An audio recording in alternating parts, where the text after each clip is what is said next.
We are recording. All right, thank you so much. Hello, everybody. It is July 10th, Wednesday, and 10:02 in the morning. I'll call this meeting to order. The agenda is up. Just as a reminder, please sign in. Jennifer has put a link to the sign in the chat. So please sign in so that we can get attendance for this meeting. That'd be great. But in the interest of time, we'll go ahead and get started. And we will start with the CenturyLink and Lumen system performance reports. Sorry, I'll silence the phone. Okay. And Kathy, do you have Tracy's email up, or do you want me to pull it up and read from it? I do not have it up. I'm sorry. That's fine. I have it up here. So Tracy is unable to attend the meeting, but Jeff and Cindy are here. And she said there is a spike in the test completion codes for June 24th, which is what we're looking at. She says she was told this was due to the probe needing to hit the server multiple times to connect, but there was nothing indicating an incident or a lack of connection.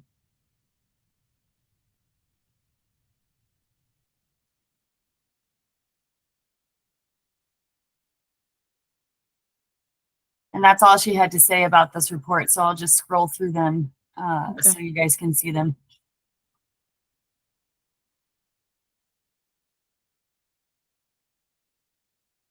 And Jeff, if you want to speak up on any of these, please feel free. Can you hear me? Yes. Yeah. Okay, good. I just want to make sure. I'm in the car, so I'm looking at a very small screen. So I probably don't have too much more to add on this. We'd have to, anything that's an anomaly, probably have to dig a little deeper into. Excuse me.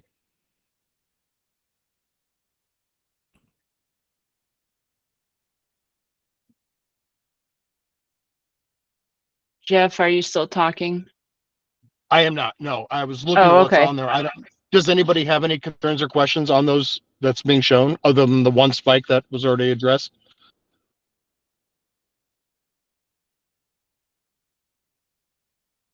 Doesn't sound like it. Okay.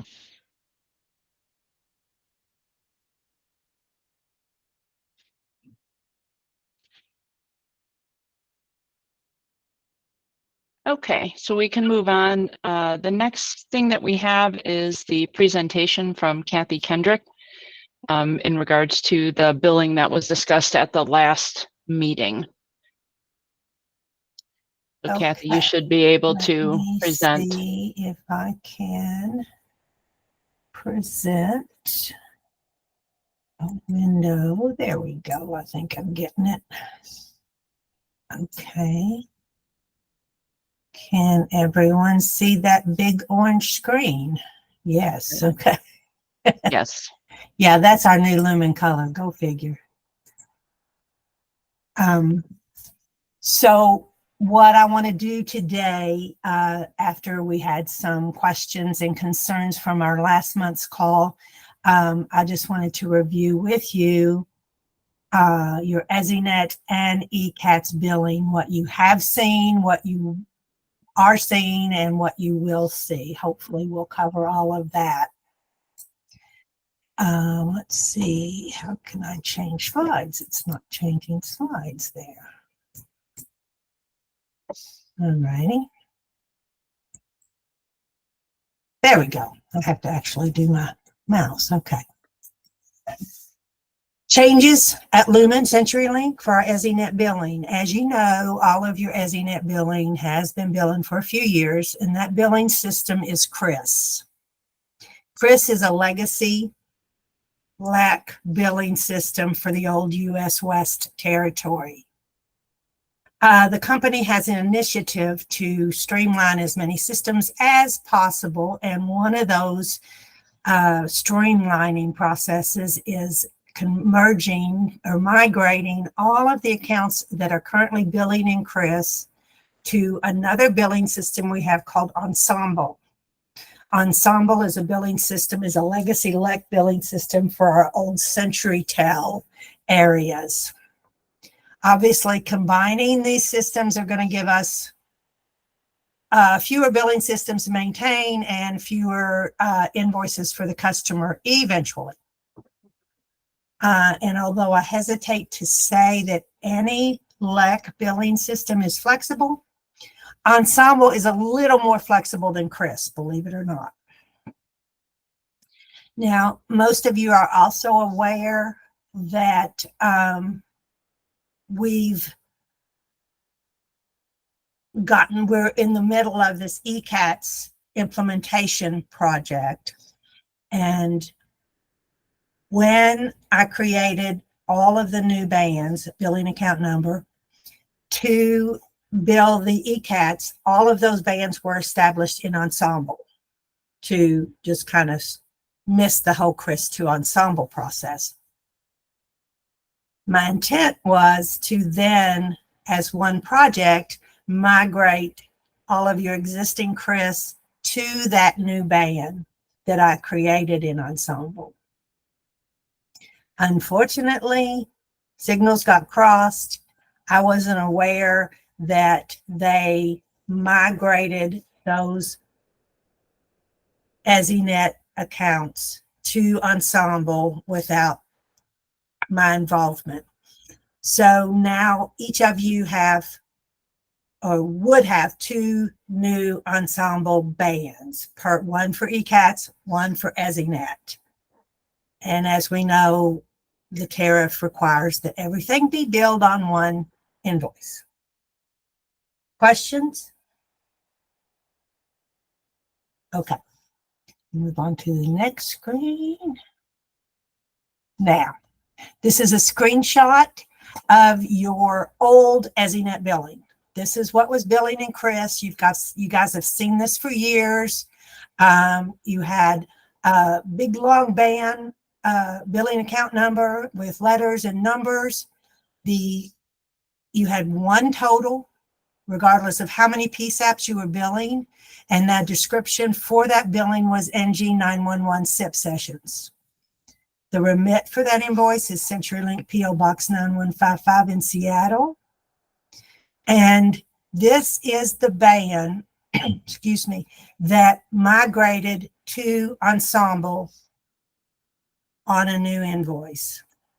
This account will go away because all of the outstanding balances that were on this account at the time it was migrated transferred to the new Ensemble band. Does that make sense? Everybody good? Okay. This, excuse me, is the ESInet invoice that migrated to Ensemble. You got a new band, everything, and they all begin with 334 or 333. It's a 9-digit number now. The description is still NG911 SIP sessions. There's no change to the remit address. And this invoice contained any balance forward from the previous CRIS invoice. This is the band that we're going to have to get rid of because I'm combining what is billing on this band to the new ECATS band. So this band will be combined with the new ECATS Ensemble band. Unfortunately, we will not be able to transfer any balance left on this invoice to the new ECATS. So this is going to go away, but it should be paid in full, if that makes sense. Next page. This is sorry, my mouse got a little crazy. This is a screenshot of, sort of, the new combined ESInet ECATS invoice. To the left here, this is a new ECATS invoice.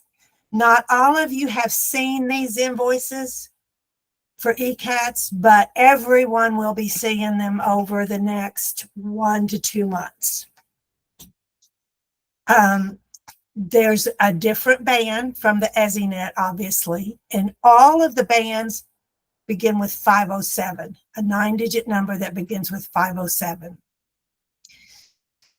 This is what the ECATS looks like, the description for ECATS billing. This is one of them, and we'll look at another one in a moment. But then the ESInet description will no longer be NG911 SIP sessions. It will be Next Gen ESInet. So you will eventually see a total up here for your MIS sessions for ECATS and your Next Gen ESInet. And then on this invoice is an illustration. If you have more than one PSAP billing to your invoice, I have broken those PSAPs out so that you can see the sessions that are allocated to each PSAP. And then down here, and you'll see, as well as the ECAT sessions, you'll see the Next Gen ESInet sessions once these invoices are combined. The PO box or the remit address is still PO Box 9155, so no change to that. And when these accounts get combined, the start date for the ESInet on this invoice will coordinate with the stop date for the ESInet on the previous invoice. So you'll say it'll stop billing one day on the old invoice, and it'll start billing the next day on this invoice. Now that was a lot. Any questions? Jeff, go ahead.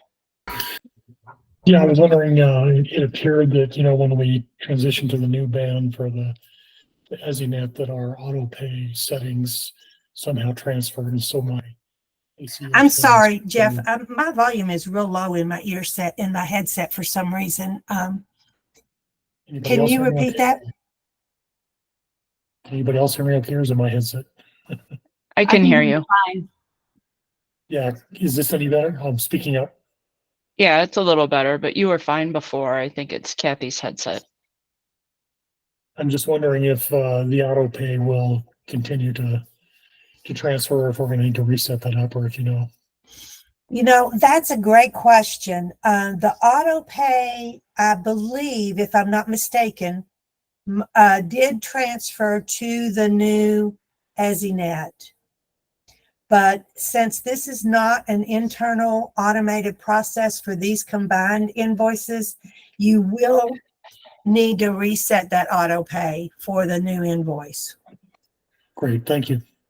And also during, some period of time, you're going to have both invoices. So you're going to have to set up auto pay for the new ECATS invoice anyway. Does that make sense? Copy, thanks. Okay, thank you. Any other questions? Okay, my last slide is I wanted to just paste the tariff to this presentation so you would see it, and explain that if you were not a current ESInet subscriber, customer, however, then your ECATS is going to bill as ECATS MIS session at $108 per session. That $108 includes all of the different reporting. If you were an existing ECATS customer, then you will be billed only 4602 and 1055, these two billing components, and they'll be billed as ECATS wireless routing and ECATS text to 911. And here's a little screenshot of what that will look like. So there you go. That's everything I've got to share. So with that, have we answered all of our questions?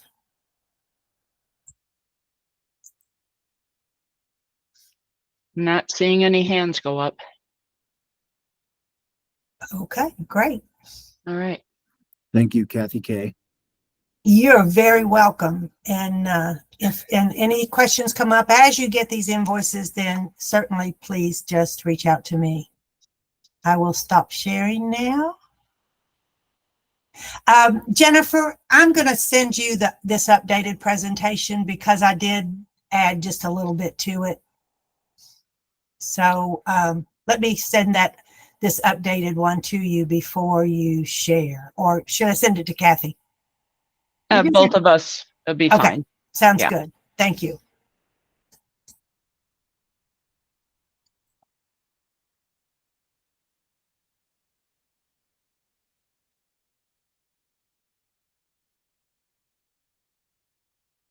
Okay, before we move on, I give everybody a little bit more opportunity. Any questions, anything for Kathy in regards to billing? Okay. Next thing we have is the ECATS implementation progress report. Jeff, are you going to speak to that?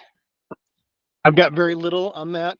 We've made really good progress, and as Kathy said, most of the billing will be going through in the next month or two. So those that have not started to see those, we're still progressing through the rest of the implementation and working through some of the issues. But I believe I'd have to double check with Intrado to see the last status report, but I think almost everything has been shipped out, and the majority have been scheduled for testing and training. Excuse me. So that's about all I've got on at this point. All right, thanks, Jeff. Any questions on that from anybody? This is Jennifer. I don't have a question per se, A but reminder, yeah. yeah, well, I actually just wanted to ask Jeff to elaborate on the billing change that's going to be coming up regarding ECATS. We've gone to a point now that the tariff was amended last April, and we've gone through and have been working diligently with all the PSAPs and appreciate all the work that we put into this. We're past the year mark on this. And so at this point, we've decided that we needed to actually move forward with the billing progress to help the whole process itself to come to a closure on the project itself. So that's the change that we're seeing. My understanding is, and Jennifer, maybe you can clarify this, that from the time that the tariff was amended, funds were actually allocated through the surcharge for this project. Is that correct? Yeah, starting January of this year, the surcharge reimbursements to the governing authorities have included the amount for ECATS. Okay. But So I think yeah, go ahead. No, I was going to say that was part of the reasoning for moving forward with this, to close the project out as much as we can.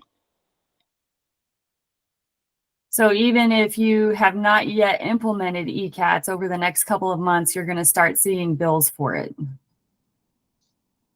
Correct. We've got most everybody scheduled for training and to finish the implementation. There are still some challenges. I think it's primarily with some of the connection issues with the CallWorks sites, but for the most part, everybody else is scheduled to go forward if they haven't already.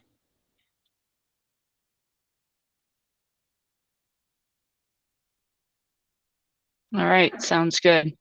And I know that Jennifer had put also this in a reminder for those purchasing new CPEs. Please make sure you ask whether the solution will interface with ECATS. Otherwise, you may be incurring some additional costs for that. Any other comments or questions in regards to the ECATS implementation?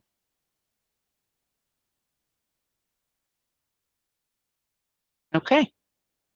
Strategic plan update. So we are moving forward with the strategic plan.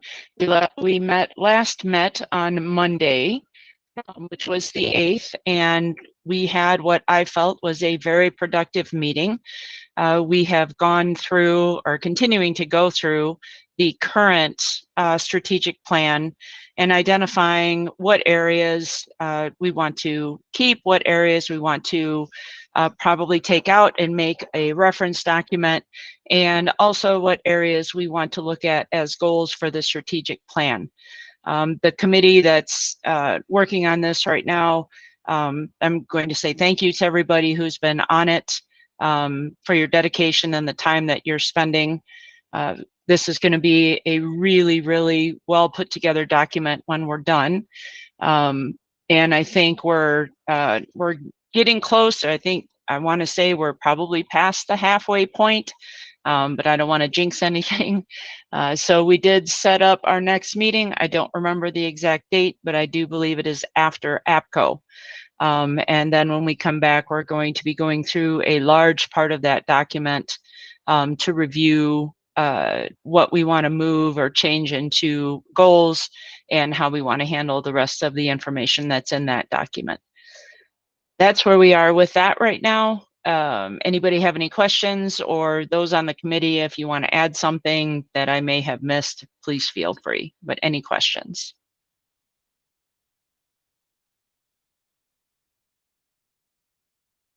Okay. All right, I'll move on then. The next item I put on the agenda, it was a call static and a cutting out issue that the Arapahoe County Authority agencies dealt with from right around June 14th to July 3rd. This started out as just some static on the calls.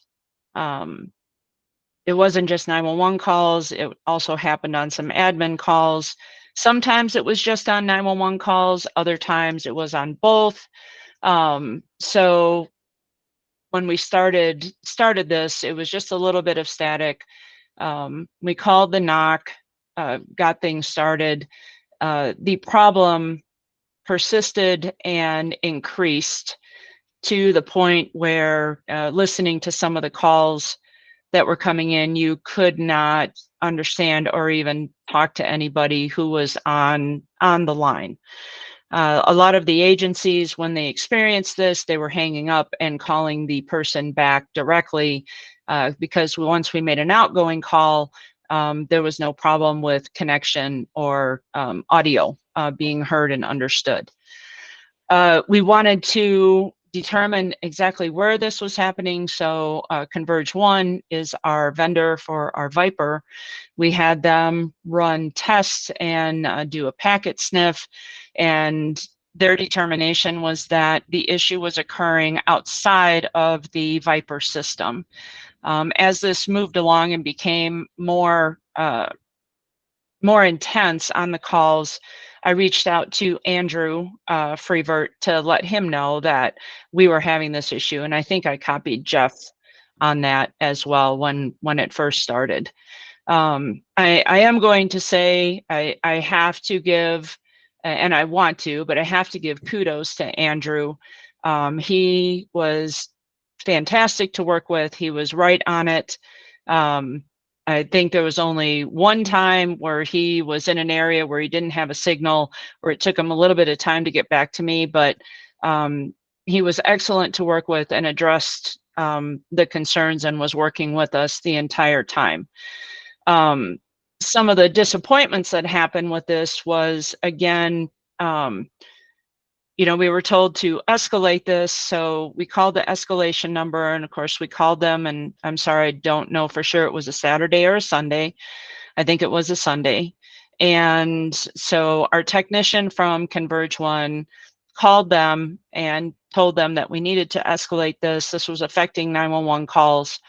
And that technician was basically told by the escalation team, well, we'll take your phone call, but there's no team to respond. They only work Monday through Friday. So that was disappointing, because this is 911 and 911 needs to be supported 24/7, 365. So this continued on. We did get a little bit of a reprieve for maybe a couple of days, a day and a half, and then it started up again. I immediately reached out to Andrew. Andrew was very responsive and reached out to the NOC to get things started. We had technicians that were dispatched. They did determine that the problem was at the central office. They replaced a coaxial cable I think a couple of them, and Andrew's going to speak to this as soon as I'm done as well, which in turn took care of the static. But the concern from my part, and probably for everybody here, is that from June 14th to July 3rd, we had these issues, and also the fact that escalating something on the weekend it can be escalated, but there's nobody to work on it. So with that said, if anybody has any questions, I'm going to actually let Andrew address it as well, since he and I have talked a lot these last couple of weeks. So Andrew, please feel free to go ahead and address. Okay, thank you, Kathy.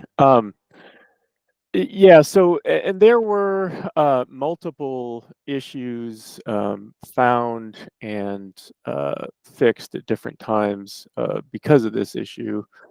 Oh well, because of the static. The first time it happened, the weekend of June 15th, 16th, trouble was isolated to a higher level OC 192 system in the local network, and the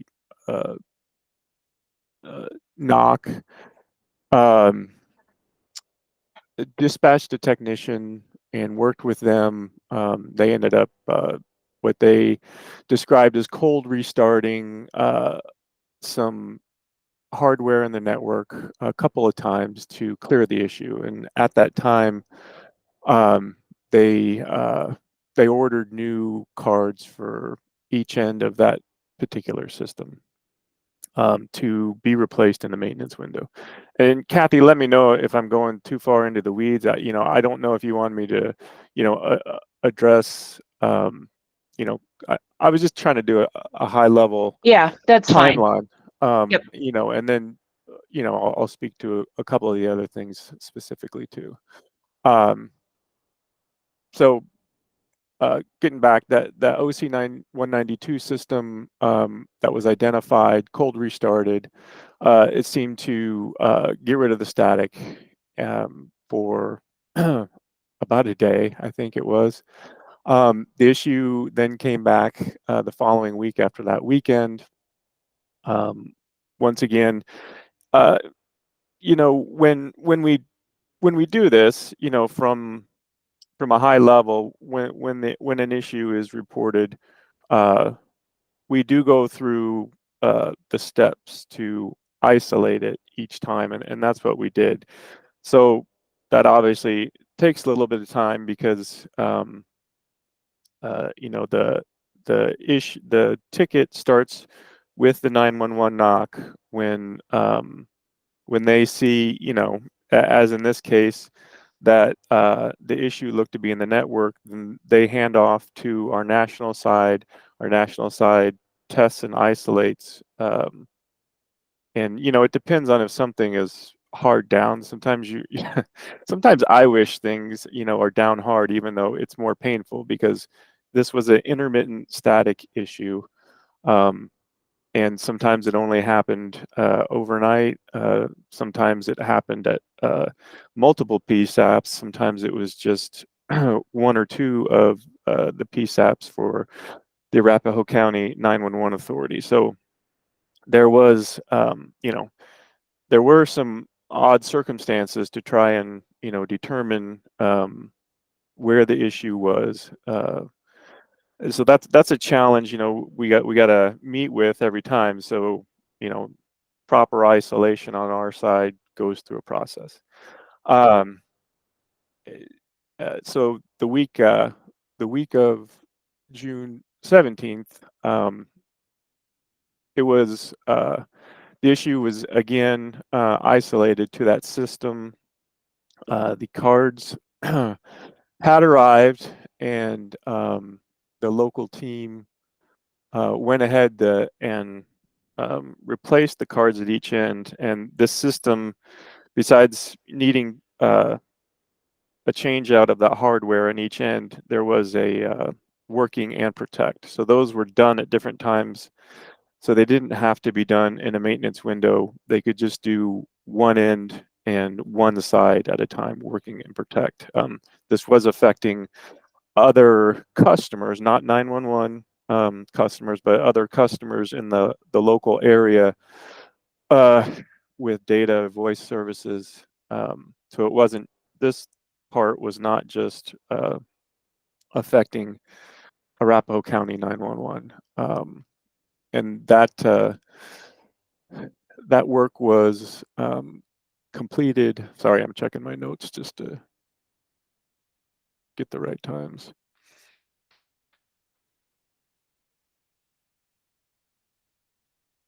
I believe it was the afternoon of June 19th, which was a Wednesday, when all the hardware was replaced and the issue reported static was cleared with testing on the from the PSAPs and from feedback. There were some continued intermittent issues between June 20th and June 23rd. And at that time, you know, I was in contact with the different layers of our network, if you want to say that. Trying to find and isolate an issue was frustrating because of the intermittent nature. So we continued to try and work and find it. And I believe it was over that weekend, Kathy, that when the vendor Converge One spoke to the knock and specifically in regards to you know, the statement about the team working Monday through Friday, 8 to 5. I did not make that statement, and I continued to work with our national side to isolate and find the issue. I don't agree with what was said, but I think at that time there was confusion because it was stated that admin and 911 calls had static, and those two services are not related on the Lumen side. So Converge One stated on Sunday, I believe the 23rd, that it was just 911 calls at that point. So I continued to be in contact with Arapahoe County and your vendor and escalate on our side to keep isolating and to look for this issue. And we weren't having a lot of success. On the following week, on Monday, we were able to see an issue that had started overnight and use that to isolate between our national and local sides to a completely separate issue from what was found the week before, and this was at a T3 level. So that that issue was addressed as it you know, flowed through isolation, testing, and dispatch, and there was a local technician re-terminated a DS3 coax with a suspected bad connection, which then cleared the issue. At that time, it did come back again 2 days later. And again, we being Lumen, all the different parts, the 911 and the national side, the local side, this issue at the T3 level was very much more specific to just Arapahoe County 911 and some of the T1 lines that specifically carry traffic over one part of our larger network. And again, an issue was found and repaired at the coax connection. Things stabilized a little while for the most part. I think for like the next 6 days, and the issue again returned on July 3rd.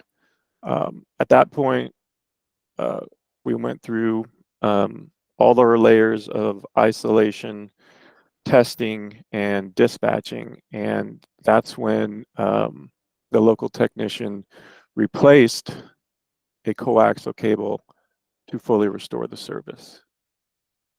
And since that time, we have spoken, and it seems like there were some admin line issues, but I don't.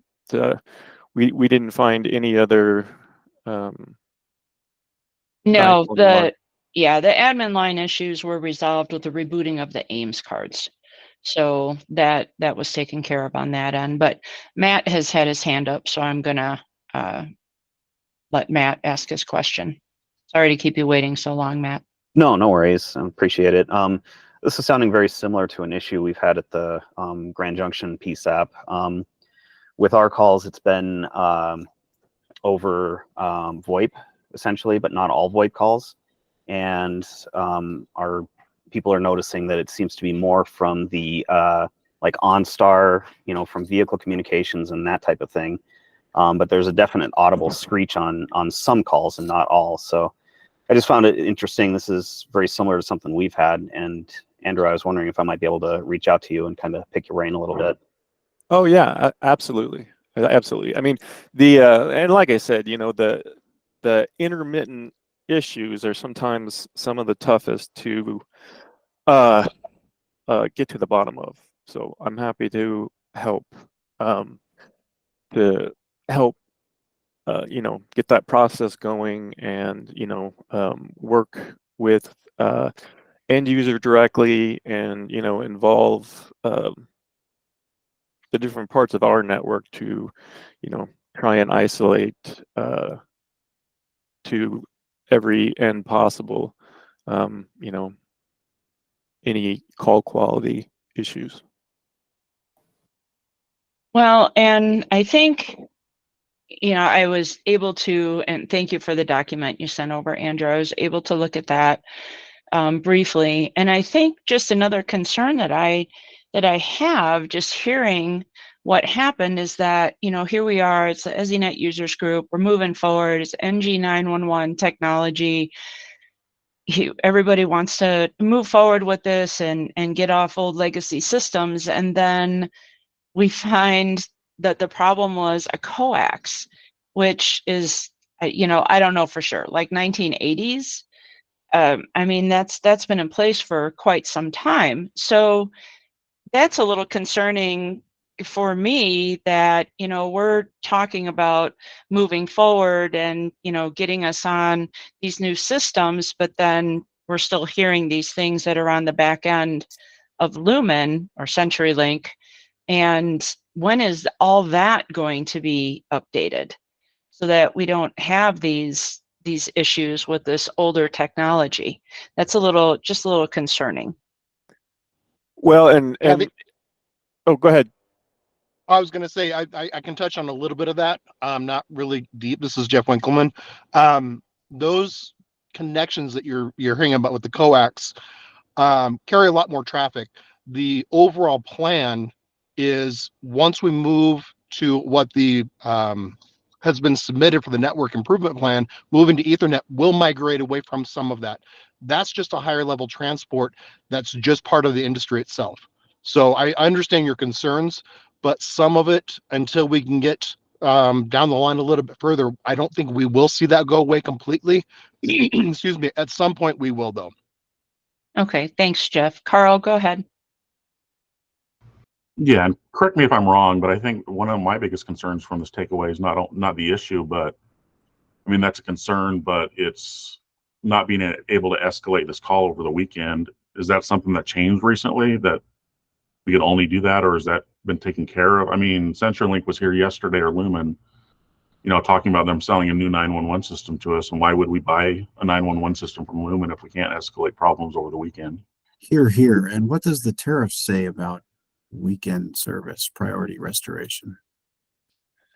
Well, and that's absolutely where I come in, because I don't agree with what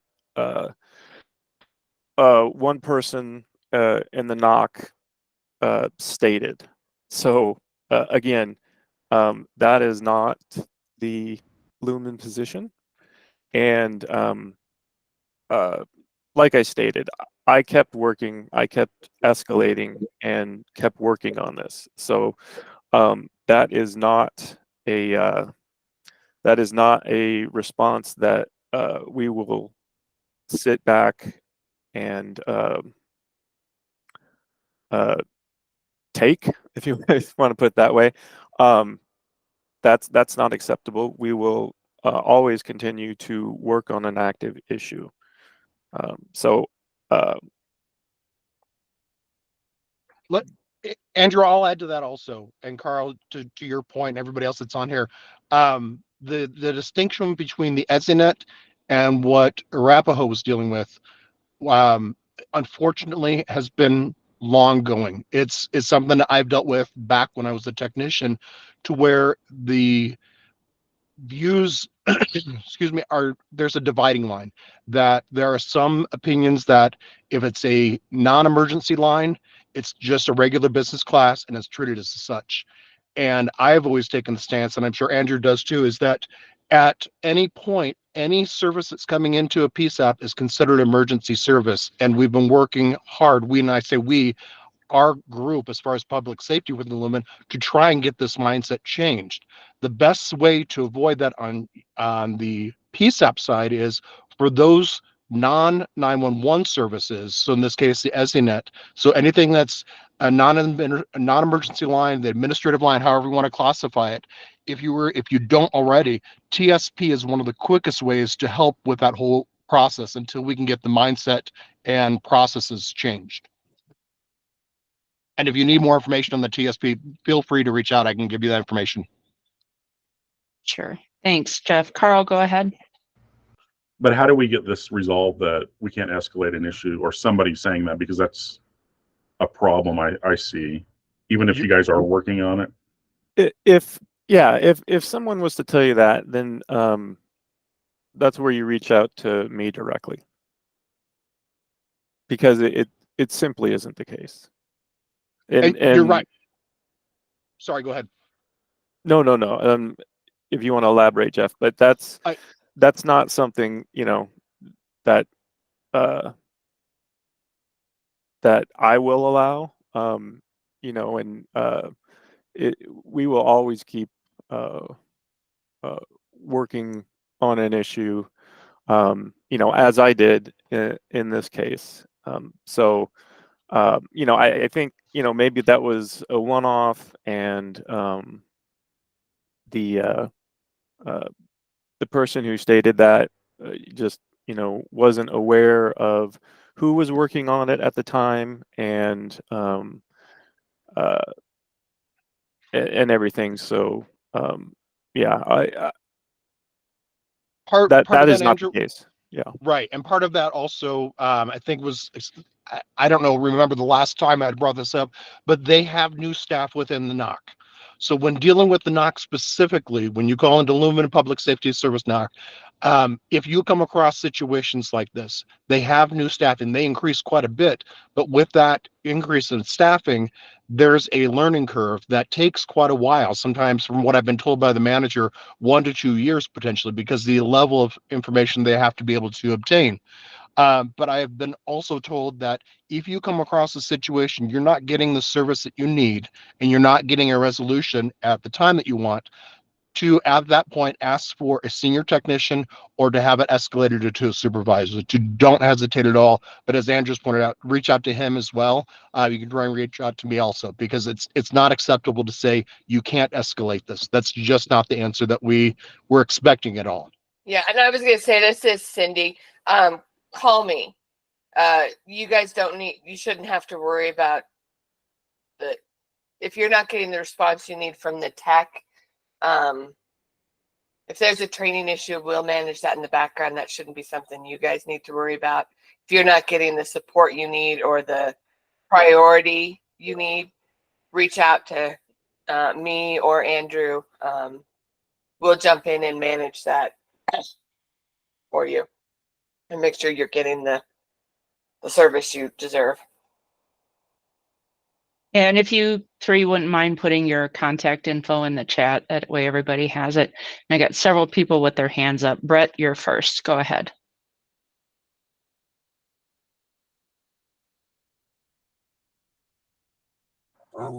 Hi, thanks. So what we're talking about here is exactly the issues that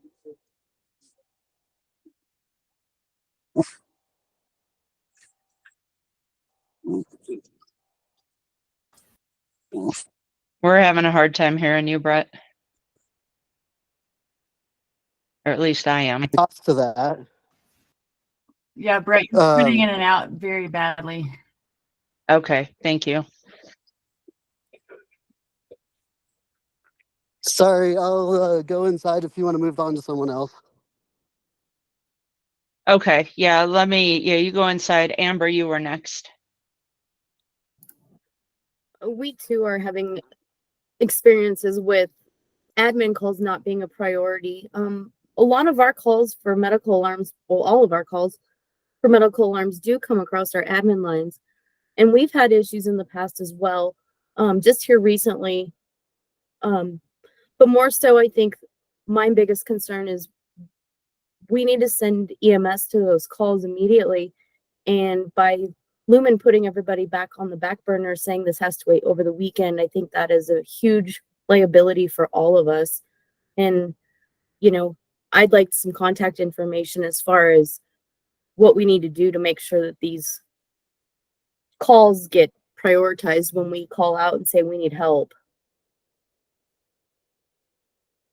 Thanks, Amber. And I know that Cindy and Andrew just put their contact information and Jeff in the chat. And so when something like that happens, please reach out to them. And that's, as soon as I heard that we were getting some pushback from the NOC, I emailed and I texted Andrew, and he was on it immediately. So they do respond, and I did appreciate that very much. Jennifer, you have your hand up too. Thanks, Kathy. I just was wanting to ask CenturyLink if their NOC is contracted out or if it is an entity within their chain of command. It's an entity within our organization. It's not contracted out. Okay, that's helpful to know, because it just seems like there's a lot of disconnect between what we're being told here in the 911 community and what the NOC gets and gives us back when we're calling. Part of that, Jennifer, goes back to what I was saying, was the new hires in there, and the management within the NOC has been working with us. So again, if there are any issues at all, escalate while you're on the phone, but let us know also so we can convey that to their management team within the NOC. Thanks, Jeff. I would like to also say that there is a distinct difference, I think, at every PSAP between the 911 service and admin lines that you may have also. Those, they would be delivered completely separately. So if there are admin line problems, I can be a resource to help determine, how those calls are delivered to the site, and the proper group to contact at CenturyLink or Lumen also, because I know every PSAP's a little different, because with their admin lines, they're brought in, some could be POTS, they could be PRI, they could be VoIP, SIP, and there are also different CPE setups, across the board. So they can, it can present kind of a challenge when you're having an issue with the admin lines, but I can definitely help the end user determine where they need to go if they're having an issue there. Thanks, Andrew. Jeremy, you had your hand up. Yeah, sorry guys, I'm going to try to take over for Brett here on this while he's working through audio issues. I would contend that this has been a major sore subject for us. And I know we're going to get into this on a special meeting at 1 o'clock, and I don't want to get into too much detail of that. But we have struggled severely because of the situation we're in and how we've been set up in this ESInet environment, with the lack of attention to emergency services on the networking that you guys have put us on. Our MO networks, our alley or phone systems. I mean, we've had 9 days of outages in the last 2 years because of this solution. And having personally tried to call Lumen on a weekend to get this taken care of, I could probably get a hold of an accountant at midnight, before I'm going to get a hold of a Lumen person that can support this. And I have received that response numerous times over the years from Lumen's NOC that this is not an emergency service, and yet we're not able to receive phone calls in Pitkin County. And so to that, Lumen has offered solutions. Kevin and Jeff have both offered, solutions that if we move our circuits to a different style circuit or something else, we might get a better response. But like everything with Lumen, there's an additional cost and funding to that. And we're struggling here with that. And again, we'll get into this a little deeper in today's special meeting, but I would contest that Lumen really needs to work on prioritizing these services. I kind of take the approach, if dispatch can talk, text, or type on it, we need to put priority on that solution, whether that's an admin line, whether that's a radio, whatever we need to do to make that work. And so that's just our 2 cents. Thanks, Jeremy. Does Brett still have something?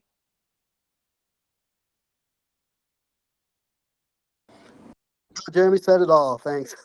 Okay, thank you. All right, well, I do appreciate Andrew and Cindy and Jeff, putting their contact information in. We've gone over it, and this has been, I've heard this come up from numerous agencies with issues, with contacting the NOC, but at least we have alternative methods now. In the event that we do call them on the weekends and we get that, we can reach out to one of these 3. And then hopefully, we'll see improvement on that in the NOC and, in the future. So any other questions or comments? Chris. I have something not related to this, but similar about issues that Delta County's been experiencing. So I don't know if you want me to go with that now or wait, or possibly wait till the 1 o'clock. No, go ahead now. Is it like this? Is it static or what's going on? No, it's different than static. We've been, since the end of May, we've received at least 13 different outage notifications, and the NOC immediately, within minutes, declares them as non-impacting because they call our dispatch center on 911 or tell the dispatchers that sitting in dispatch to call 911 on their cell phone. And because that cell phone call went through Therefore, it's not impacting, and they don't need to look any further into the outage notification that's going on. Keep in mind, our PSAP is sitting at the base of a cell phone tower for Verizon, and most of our dispatchers have Verizon, so it's essentially routing 50 feet to a tower, and that's working. Amber can attest to this in Westco, that we have numerous calls continually rolling to Westco landlines and cell phones at random times that aren't generating outage reports.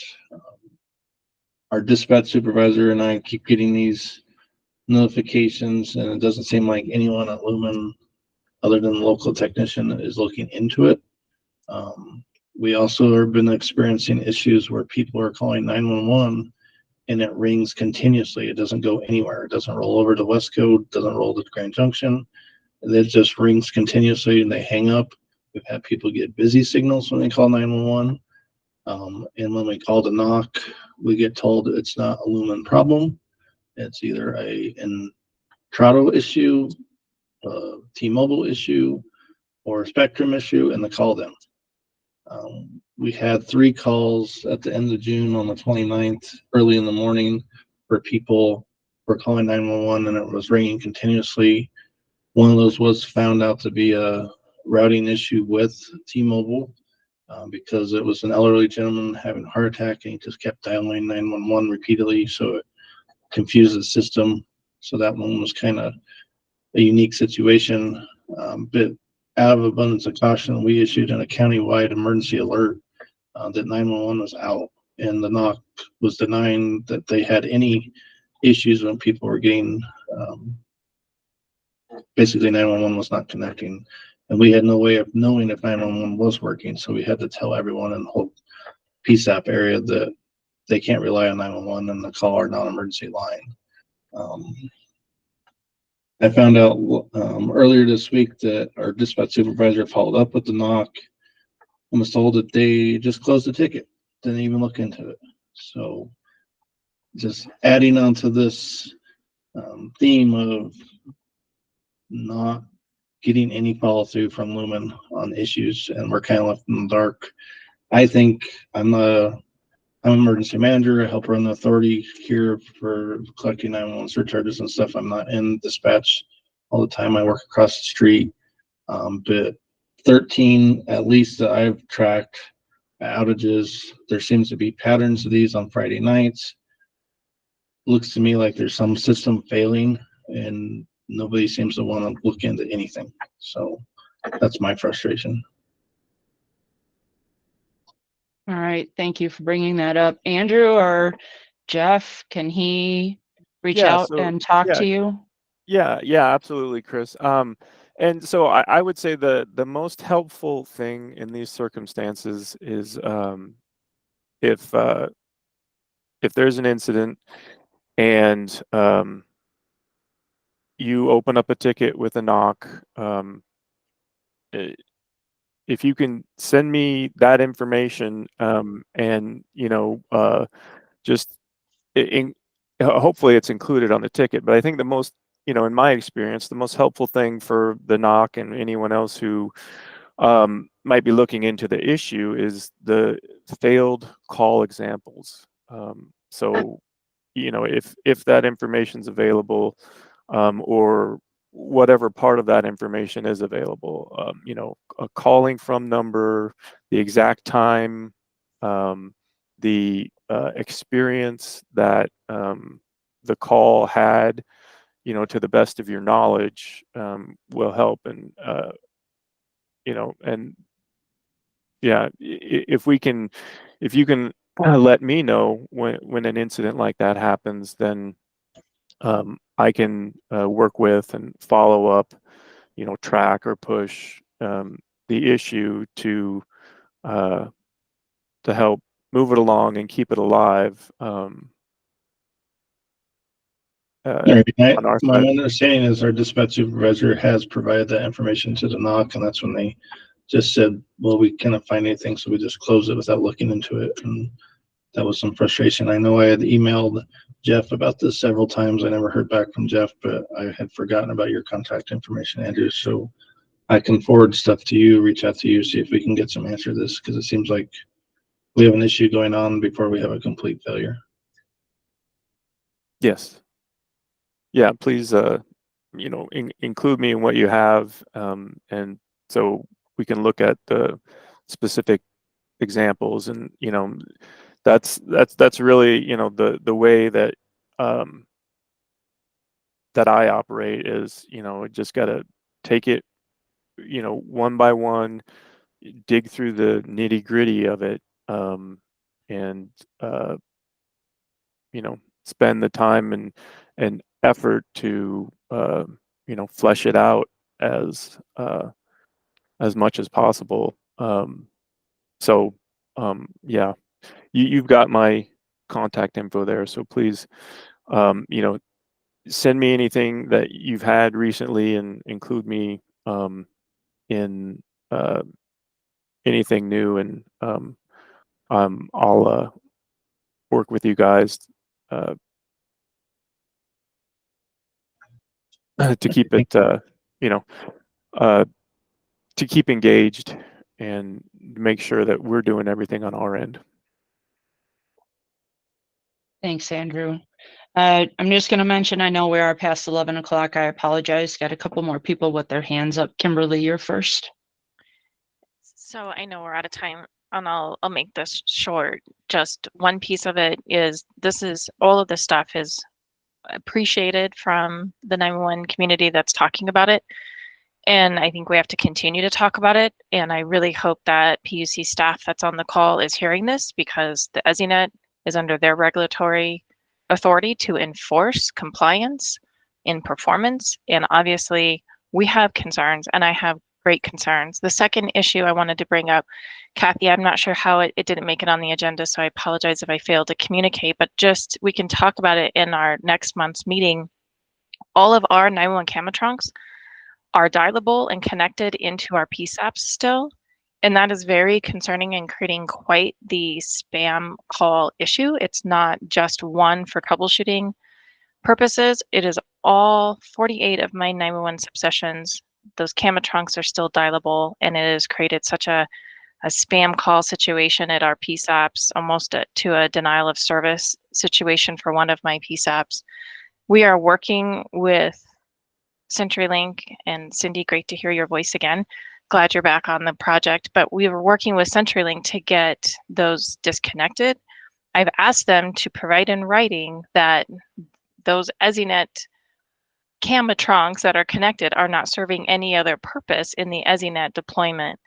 And I think we need to spend some time with them, perhaps next month, talking through that, because I don't have that in writing from them yet, that if we have our Camatrons disconnected and not able to be dialed into the PSAP, that it's not going to break anything in call flow.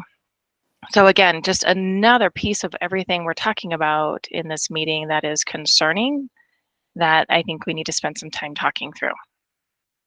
Thanks, Kimberly. And I apologize if I missed an email and didn't get it on the agenda. Sorry about that. No, that's okay. I probably missed sending it. We have so many meetings between you and I, so. I know. Next I had is Alexander.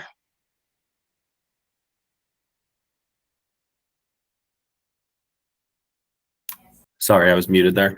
Alex out of Metza. I just had a quick resource note regarding what Chris out of Delta mentioned, and maybe any other PSAP that are experiencing call transfer issues or trying to investigate those.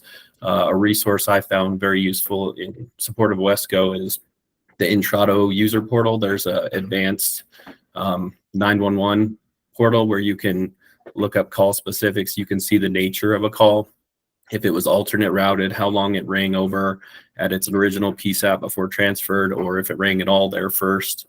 It's been a really helpful resource for me in the ones that Wesco's reported, to just see the nature of how it came in. So if you're not aware of that, I definitely, your MSAG resource at Intrado can point that out to you. And if anybody has a question, I can show you where it is. And I found it very helpful in getting more details to supply to Lumen and others when you're trying to figure out an issue there, and our local tech, Brian.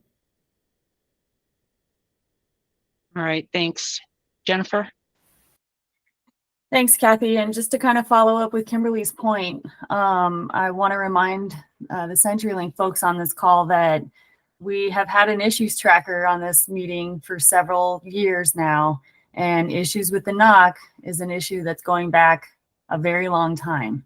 So I appreciate the information that's been provided and the desire to help that Andrew and Cindy and Jeff have expressed.